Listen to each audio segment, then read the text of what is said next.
నమస్తే, ఎలా ఉన్నారు? అందరు బాగున్నారు అనుకుంటున్నాను. Welcome to action blogs. అన్న చాలా రోజుల తర్వాత వీడియో తీస్తున్నాను.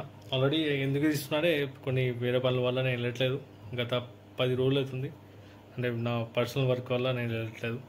కాకపోతే ఈరోజు వెళ్ళినా కాకపోతే మన ఇంటి దగ్గర డ్రైవర్ వాళ్ళు ఉంటారు, వాళ్ళతో మాట్లాడినా.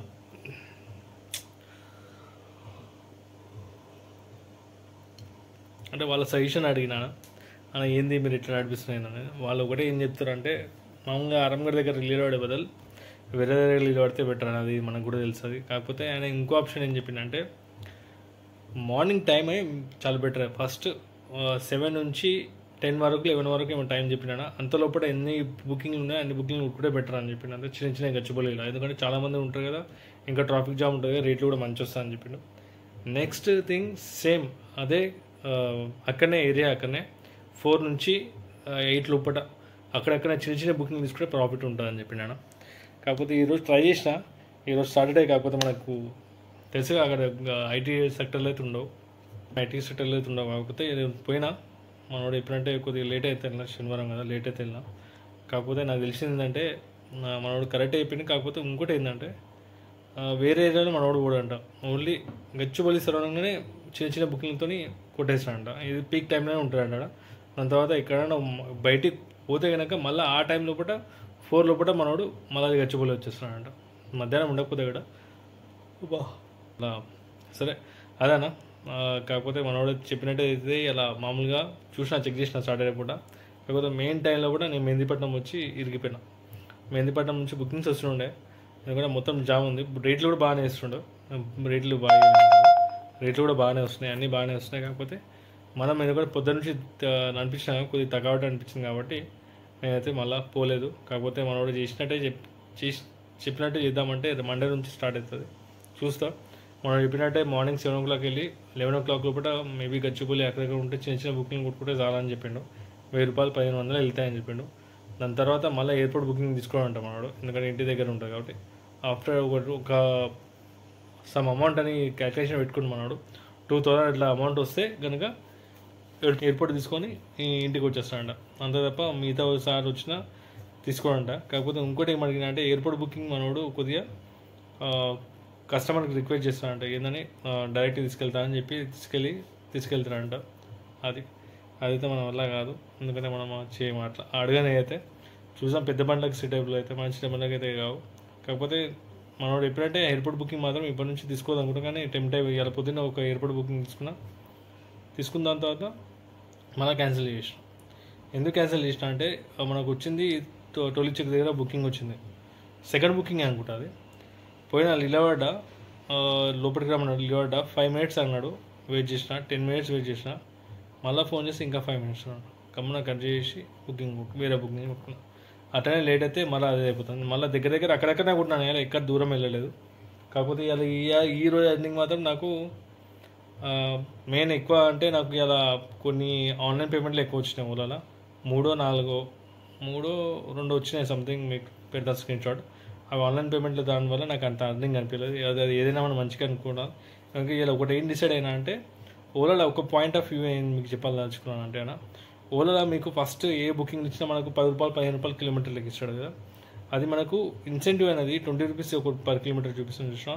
అది 6 కిలోమీటర్ అయిపోయిన తర్వాత, అంటే 6 బుకింగ్లు అయిపోయిన తర్వాత మీరు ఎంతైతే కిలోమీటర్లు తిరిగిరో, మీరు స్టార్టింగ్ నుంచి మార్నింగ్ నుంచి మీరు ఎంత 6 ట్రిప్లు అయిపోయారో, మీకు ఎన్ని కిలోమీటర్లు అయిపోయారో దానికి 20 రూపీస్ కట్టుకొని ఇస్తాను అనమాట. అది ఇన్సెంటివ్. నేను ఇన్ని రోజులు ఏమనుకున్నా అంటే, నాకు ఎక్స్ప్లెనేషన్ సరిగా లేకుండా నేనేమనుకున్నా అంటే, 6 బుకింగ్లు అయిపోయిన తర్వాత మనోడు 20 రూపీస్ లెక్క క్యాలిక్యులేషన్ చేస్తాను అనుకున్నా. కాకపోతే నేను ఒక వీడియో చూసిన, దాంట్లో మాత్రం ఎక్స్ప్లెనేషన్ చేసిండు. మీరు కూడా పెట్టండి, అది మార్నింగ్ నుంచి ఎన్ని కిలోమీటర్లు కొడుతున్నాం దాని ప్రకారంగా ఇస్తాడా, ఇటు ఆఫ్టర్ 6 బుకింగ్లు అయిపోయిన తర్వాత మనం 20 రూపీస్ ప్రకారంగా ఇస్తాడా. నాకైతే క్లారిటీ వచ్చింది. అదే మార్నింగ్ నుంచి మనం ఓలాలో ఎన్ని కిలోమీటర్లు తిరిగినామో, only only dropping, not pickup, అదే ఓన్లీ 20 per kilometer ఆఫ్టర్ 6 బుకింగ్లు అయిపోయిన తర్వాత ఇస్తానని నాకు చిన్న ఇన్ఫర్మేషన్ అయితే వచ్చింది.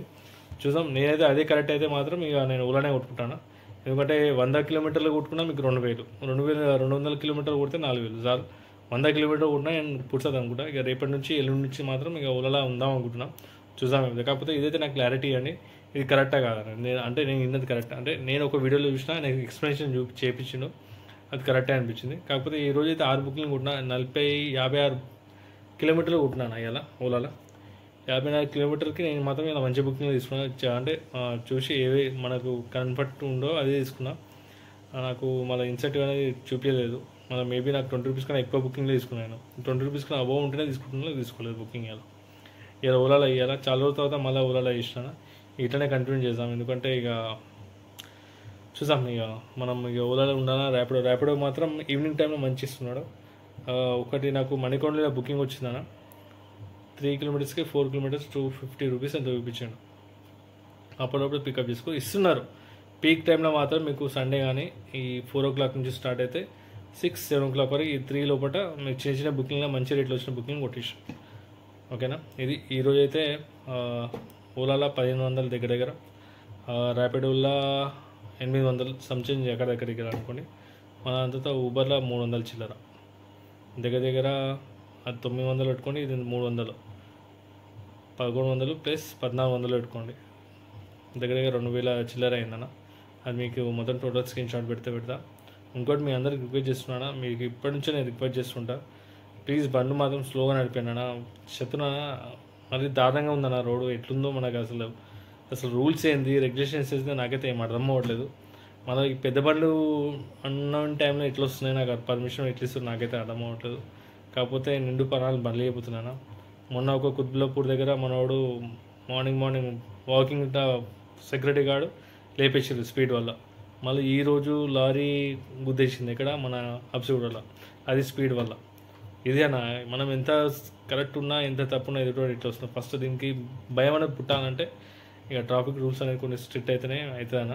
మెయిన్ మార్నింగ్ స్కూల్ టైం కాబట్టి 7 o'clock 8 o'clock స్కూల్ వెళ్ళే టైం కాబట్టి ఈ పొద్దున పూట వెహికల్స్ ఏవైతే ఉంటాయో పెద్ద వెహికల్, ఈరోజు అబ్సూడలో పెద్ద వెహికల్ అయినా ఆ వెహికల్కి పర్మిషన్ ఎట్లా వచ్చిందో నాకైతే ఐడియా లేదు. కాకపోతే నా ప్రకారంగా ఏంటంటే నేను సజెషన్ నేను అడుగుతున్నాను అంటే నా చిన్న విన్నపం ఏంటంటే మార్నింగ్ 7 నుంచి స్కూల్ స్టార్ట్ అవుతాయి కాబట్టి 7 లోపల ఏమైనా పెద్ద బండ్లు వస్తే మాత్రం దయచేసి అది ఏమైనా ఎమర్జెన్సీ ఉంటేనే వద్దని తప్ప మిగతా మాత్రం పర్మిషన్ ఇవ్వకన్నా.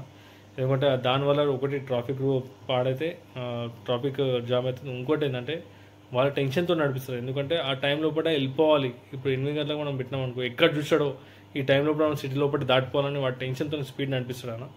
అదొక ప్రాబ్లం ఉంది. ఇది ప్లీజ్ నేను ట్రాఫిక్ ట్రాన్స్పోర్ట్ మినిస్టర్ని అంత పెద్దదైతే కాదు, కాకపోతే నేను రిక్వెస్ట్ ఏంటంటే వాళ్ళు టైం అయిపోయిన తర్వాత పంపించినాం అనుకోండి, వాళ్ళ మైండ్లో ఒకటే ఉంటుంది పోలీసు వాళ్ళు ఎక్కడ పట్టుకోగల అంత లోపల మనం స్పీడ్గా వెళ్ళిపోవాలి అనుకుంటా. ఆ స్పీడ్ దాంట్లోనే పోయి పాపం వేరే వాళ్ళు గుద్దుతారు, ప్రాణాలు పోతున్నాయి. దయచేసి ప్రాణాలు కన్నా చెప్తున్నా ఇవాళ రేపు మరీ టూ మచ్ నడిపిస్తున్నాను బండ్లు అయితే చెప్పలేము. అది ఎంత టూ మచ్ నడిపిస్తున్నా అంటే ఎంత టూ మచ్ మనం ఎందుకు నడిపిస్తున్నాం అర్థమవుతలేదు. ఈవెన్ బస్సులకు కూడా ఇండికేటర్ లేవు. బస్సు ఏమో పెద్దగా ఉంటుంది, ఇండికేటర్ అనేది చిన్నగా ఉంటుంది. ఆ ఇండికేటర్ ఎక్కడ ఇస్తున్నారో తెలియదు, ఏం తెలియదు. మామూలుగా కార్ల కన్నా పెద్దగా ఇండికేటర్ కనిపిస్తారు, బస్సులకు అయితే ఇండికేటర్ కనిపించదు. మళ్ళీ అది ఇప్పుడు మార్నింగ్ అయినా అప్సైడ్ ప్రాబ్లం నాకైతే ఎవరి ప్రాబ్లం అనేది నేనైతే చెప్తున్నా 102% అయితే ఆ లారీ డ్రైవర్ ప్రాబ్లం ఉంది అనుకుంటున్నా. ఎందుకంటే బస్సు వెనకాల సిగ్నల్స్ ఉండి ఆగిండో లేకుంటే మన దాని వెనకాల పోతుంటే ఆగిండో తెలియదు, కానీ ఆ వెనక నుంచి కొట్టింది కదా లారీ డ్రైవర్ ఆయనదే తప్పు అనుకుంటున్నాను నేను. ఎందుకంటే ఆయన మైండ్లో ఒకటే ఏముంటుంది అంటే ఈ టైం లోపల ఇట్లా నో ఎంట్రీ లోపల బయటకు వచ్చినా కదా సిటీ లోపల ఎంత తొందరగా అయితే అంత తొందరగా సిటీ లోపలికి మనం ఆఫ్ రోడ్ పోవాలని ఆ మైండ్ సెట్తోనే స్పీడ్ నడిపించినాడు.